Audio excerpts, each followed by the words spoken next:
Good morning once again. Welcome to our GE course. This is Ethics, and today we are going to talk about our Module 10, and this is about human reasoning. All right. So in this lesson, I want to understand the importance of human reasoning and to differentiate the types of human reasoning. So there are types, no? How we reason out things or how we think towards everything in this world.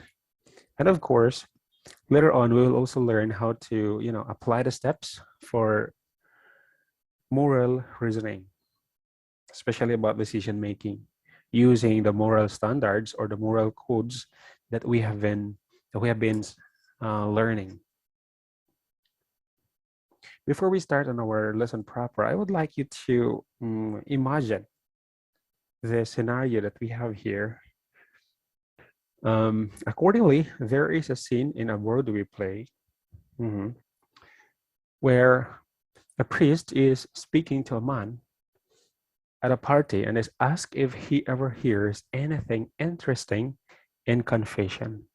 So the priest replies that, in fact, that in the very first confession he gave after being ordained, a man admitted that he had murdered his wife. So later on the party, another man is introduced to the priests and says, I met you a long time ago, Father. In fact, I was the first person who came to you for confession. So what does the author expect you to conclude from the two previous conversations? Our next one. Let us know about the importance of human reasoning. So as what I have told you earlier, it is a must to decide whether we do or not the things up front. Okay? So what is reasoning or reason? Reason is the capacity for consciously making sense of things. Take a look at that, or take note for that statement. Capacity for consciously making sense of things. Okay, so you will continuously making everything that is reasonable. So it is also the establishing and verifying facts, applying logic, and changing or justifying practices, whether it is in the institutions and the beliefs based on the new or existing informations. So when you ever know something new, you will tend to reason it out, whether it's good or bad, whether it's something worthy or unworthy. Okay, so that is reason. So human reasoning, on the other hand, is our sense of obligations to do what is right, even if we do not want to do it. So there are many things.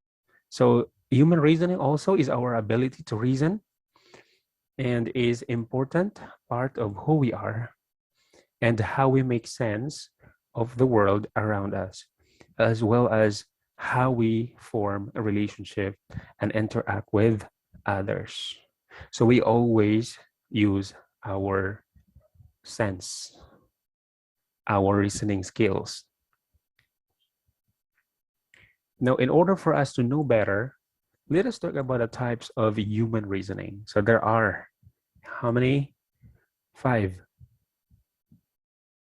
So those are deductive, inductive, abductive, reductive, and fallacious reasoning. So what is deductive reasoning? A deductive reasoning, this is the reasoning that starts out with a general statement. So general statement or hypothesis and examines the possibilities to reach a specific logical conclusions.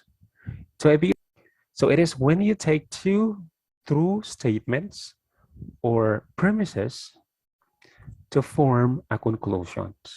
Very clear, isn't it? So we have here an example of very mathematical expressions, but don't worry about this if you can't understand this one here, we will go through a very easy example. We have here, if A is the same as B and B is the same as C, so therefore A is also like C, right? Another example for us to dig deeper. All numbers ending with 0 or 5 are divisible by 5. So the number 35, which ends with 5, it must be divisible by 5. Do you get it? Next, we have inductive reasoning. So ano naman to si inductive reasoning? Inductive reasoning makes broad generalizations from specific observations. So this is the way, as easy as it is. Mark shows a golden ring to his friend Paul, right? And then Mark said that he will marry Martha. Therefore, Paul thinks that Martha will receive the ring. Why? Because Paul is going to marry Martha. And what is that ring for? It could be the engagement ring. And so that Paul that thinks no other girl will receive that ring. It will always be Martha, or it will only be Martha. So there's another example here. I normally leave work after 6 p.m. and I am usually able to avoid traffic. So as long as I leave work at 6 p.m., I will always miss traffic. All right?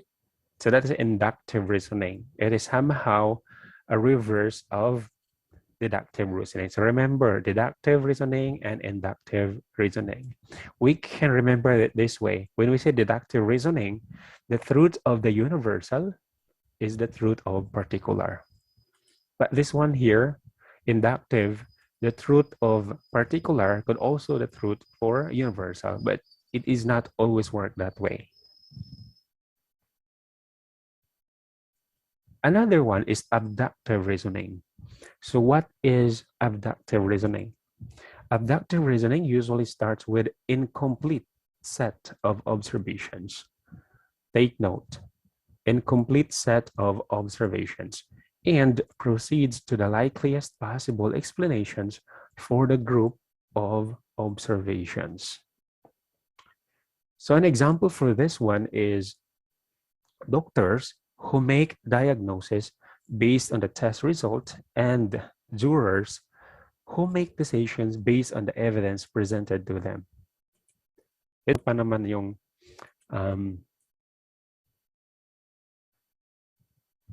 reductive reasoning.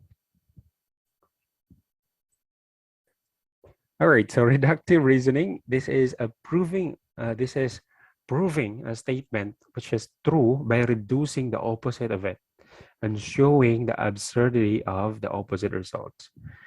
So what does this mean? Or what does this mean? A statement is true based on reducing or showing the absurdity of the opposite results. Example, we have here a statement such as, people or other people do not go to college because they don't need it. So when you say reductive, you are going to reduce the absurdity. This is because this is absurd, right? People need college degree so that they can live life easily and they can land a good job. So by reducing the statement, you are correcting the idea. You reduce the statement to make it very true, or to make it, or to lessen the absurdity of the statement. In other words, parang, so they derive from reasoning that is logically incorrect, thus undermining an argument's validity. So that is fallacious reasoning. So there are different types of fallacies. The first one is ad hominem.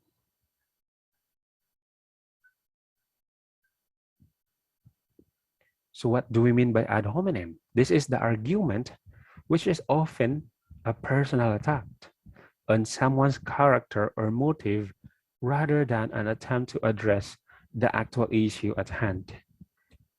In other words, when we say ad hominem, you will be For example, offering a statement to someone or correcting someone through the statement or through saying something good, but you are fought back because you are also doing the same. We have here an example. We have this one, the idea of tu kukui or tu cookie, right? That is the Latin word for you too, or you also, authority. This is the second types of fallacy. Appeal to authority. This is the fallacy insisting that the claim is true simply because a valid authority or expert on the issue said it was true. So without any other supporting evidence offered. So we have here a very good example, Colgate, the #1 brand recommended by dentists. So since the authority of the dentist is very good compared to the other authority, we can claim, or we agree, or we can agree that Colgate is indeed a #1 brand. So that is appeal to authority. And even Julia Roberts here in Lacombe, they have their slogan, the aura is our science. So a lip tint is life talaga. And we agree that aura is indeed our science because Julia Roberts is somewhat related to the authority for, beauty. Another type of fallacy is bandwagon fallacy. What do we mean by this bandwagon fallacy? This is also known as appeal to popularity. Okay, occur when a proposition is claimed to be true or good solely because many people believe it is true. Like, for example, we have here, all my friends are doing a low carb diet. So we can conclude that low carb diet must be the only way to lose weight because many are doing it. Another good example, and there are many examples that we can assert. So we have here, everyone was speeding, so I shouldn't get a ticket. No, especially about, looking at a movie when everyone is buying a ticket for that movie or a show. And because there are many people who are buying it, you should also want to go there or buy the ticket yourself because you conclude that it must be a very good movie. There's another one. It must be a good book. It's on the bestseller lists. And dami kasing bumibili kaya naging bestseller. Millions use homeopathy. It must work. The election was rigged. A lot of people are saying so. It must be true. Applying the fallacy of bandwagon. So half of the Americans believe in ghosts. They must be real. Malapit na yung Halloween. So Halloween must be real kasi ang daming magsi-celebrate. Now, if you don't have a question, let's proceed to the steps in making moral and ethical decisions. But before this one, let us have a quick screenshot as our attendance. Steps in making the moral and ethical decisions. So what are we going to do when we are in dilemma? First, it is very essential. So you have to stop and think. Stop and think. Why? Because by doing so, it prevents rash decisions, prepares us for more thoughtful discernment, and can allow us to mobilize our discipline. Meaning to say, we can control, we can decide better if we stop and think. Second is that we can also clarify our goals. Before you choose, you need to clarify your short-term and long-term aims or purpose. Did you do that? Every time that you decide something, did you stop and think? And did you clarify the goals? Sometimes. Most of the time, we don't. Third is you have to determine facts. You have to be sure that you have adequate information to support an intelligent choice. Okay? Going back to the first one, you have to stop and think. Number two, what is it? You have to clarify your goals. And third, you need to determine facts. And that will lead to our fourth step, which is you need to develop options. If especially options are very unclear to the dilemma that you are facing right now. So once you know what you want to achieve, you have already clarified your goals and determined the facts, you can now, you can develop more options and achieve and made your best judgment as to the relevant facts. Make a list of actions you can take to accomplish your goals. So it would take time. It is indeed, it would take time, but the result is worth the wait. Right? Fifth is you need to consider consequence. If you select your options A, what would be your consequence? So you have to filter your choices to determine if any of your options will violate any core ethical values. And then eliminate any unethical options. Oh, so the same as experimenting, you know, when you decide something for yourself, you also have to develop a lot of options. And then each option that you have developed, you will consider what would be the consequence if you choose that. And then by doing so, you have also to identify who will be affected by the decisions and how the decision is likely to affect them. We don't usually do that for a small decision making. True or true? Sixth is you have to make choice. You now have to make your decisions. So if the choice is not immediately clear, then you have to try talking to people whose judgment you respect, or you need to seek out relevant assistance and guidance support, especially about your parents, friends, or the like. These are the usual things that we do inside or choose or make a decision. You need to monitor also. And if it needs modifications, then that would be the right time to modify your options. The ethical decision makers monitor an effects of their choices. If they are not producing intended results, those decisions will cause additional unintended and undesirable results. Then they reassess the situations and make new decisions. Yun nga lang, may mga...